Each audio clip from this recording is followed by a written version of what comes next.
अस्सलाम वालेकुम। आज चैप्टर के नंबर 10 के हम एमसीक्यूज़ करेंगे। तो सबसे पहली स्टेटमेंट है first MCQ, which of the following is an example of simple harmonic motion. तो इसका है option A, the motion of simple pendulum, क्योंकि सीलिंग फ़ैन की मोशन और स्पिनिंग ऑफ द अर्थ ये वाइब्रेटरी मोशन ही नहीं है, bouncing ball on the floor.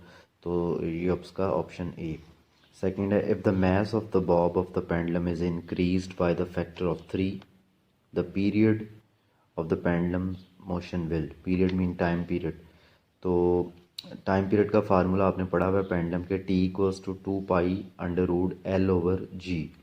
तो यहाँ पर 2πL/g में मैस तो कहीं पर नहीं है, तो इसका मतलब है मैस पर डिपेंड नहीं करता, तो यहाँ पर मैस इंक्रीज़ किया जा रहा है, इस वजह से इसका आंसर है time period will remain the same, option B. Third है, which of the following devices can be use to produce both transverse and longitudinal waves. तो हमने टॉपिक में सीखा था वो एक स्प्रिंग है जिसे स्लिंकी बोलते हैं, तो option C, a helical spring slinky. Fourth है wave transfer, option A energy. Fifth है, which of the following is a method of energy transfer, conduction, radiation, wave motion. ये तीनों मेथड एनर्जी ट्रांसफ़र के ही हैं, तो ऑप्शन होगा सही correct option all of these. Next है, in a vacuum all electromagnetic wave have the same. Vacuum के अंदर जो तमाम इलेक्ट्रोमैग्नेटिक वेव्स हैं इनकी सेम क्या होती है, स्पीड, ऑप्शन ए। फ्रीक्वेंसी इसलिए सेम नहीं होती, फ्रीक्वेंसी सोर्स पर डिपेंड करती है जो वेव जनरेट कर रही है, बाकी एम्पलीट्यूड और वेवलेंथ भी डिफरेंट होगी। अगर फ्रीक्वेंसी डिफरेंट है तो सेम है स्पीड, ऑप्शन ए। ये न्यूमेरिकल टाइप एमसीक्यू है। Which of the following characteristic of wave is independent of the other. इनमें से कौन सी करेक्टरिस्टिक इंडिपेंडेंट है, दूसरों पर डिपेंड नहीं करती। तो अगर हम वो वेव इक्वेशन देखें, v equals to F lambda, V speed, F frequency, lambda wave length, तो ये तीनों तो डिपेंड कर रही हैं, जबकि एम्पलीट्यूड, ऑप्शन सी। और लास्ट भी इसी तरह का है, the relation between V, F and lambda of the wave is, तो ये wave equation v equals to F lambda. इस चैप्टर की जो रिव्यू एक्सरसाइज है, रिव्यू क्वेश्चन एक्सरसाइज के, ये मैंने साथ साथ ही टॉपिक्स के कवर किए थे। अब इसके कॉन्सेप्चुअल क्वेश्चन देखते हैं। फर्स्ट है, if the length of the simple pendulum is doubled, what will be the change in its time period. कि अगर सिंपल पेंडुलम है उसकी लेंथ डबल कर दी जाए तो टाइम पीरियड में क्या चेंज आएगा।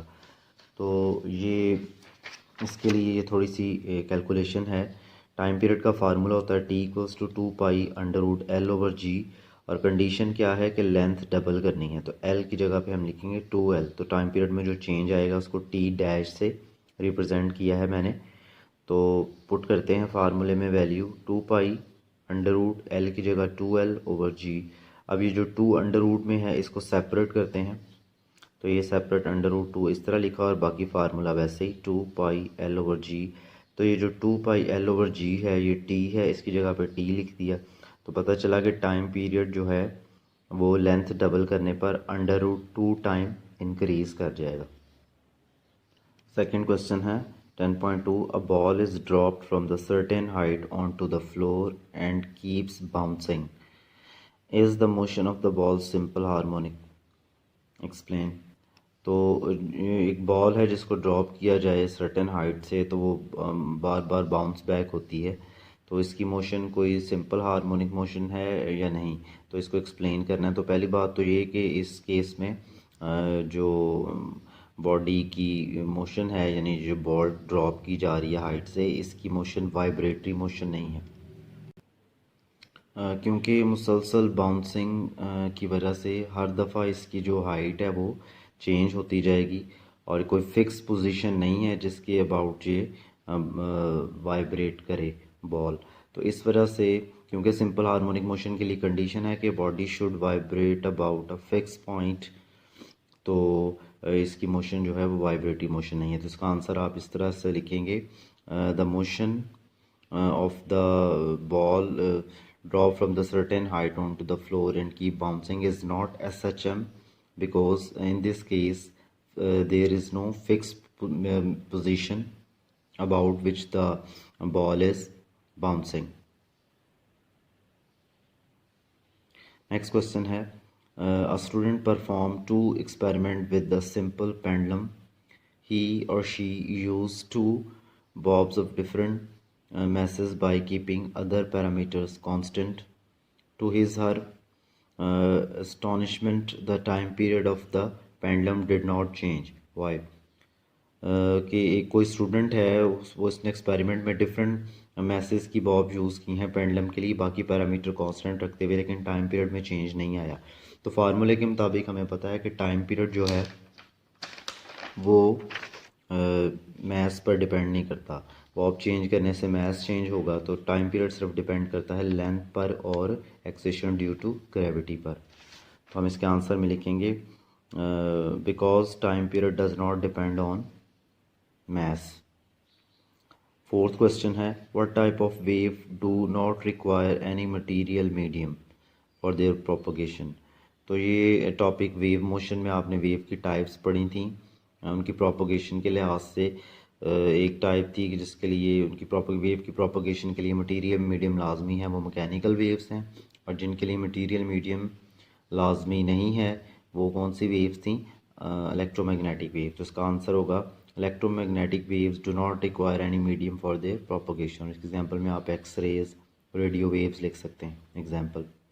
10.5 जो है last question conceptual plane waves in the ripple tank undergo refraction when they move from deep to shallow water. What changes occur in its speed of the wave.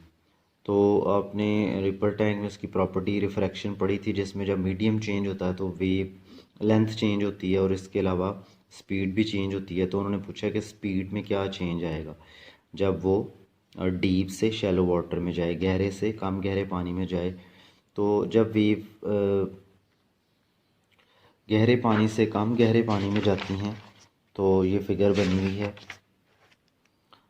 ये deep water और ये shallow water, और यहाँ पर देखें wave length ज़्यादा है, यहाँ पर वेव लेंथ कम है। तो फार्मूले के मुताबिक स्पीड का और वेव लेंथ का जो आपस में रिलेशन है, ये वेव इक्वेशन है v equals to F lambda. अगर फ्रीक्वेंसी कांस्टेंट है तो v प्रोपोर्शनल है लैम्डा के, लैम्डा डिक्रीज़ करेगा तो v भी डिक्रीज़ करेगा। तो इसके मुताबिक यहाँ पर अगर लैम्डा डिक्रीज़ कर रहा है तो शैलो वाटर में स्पीड भी क्या होगी, डिक्रीज़ करेगी। तो ये लिखा भी हुआ स्लो स्पीड। तो इसके आंसर को आप प्रॉपर बनाकर लिखेंगे when the wave move from deep to shallow water their speed decreases.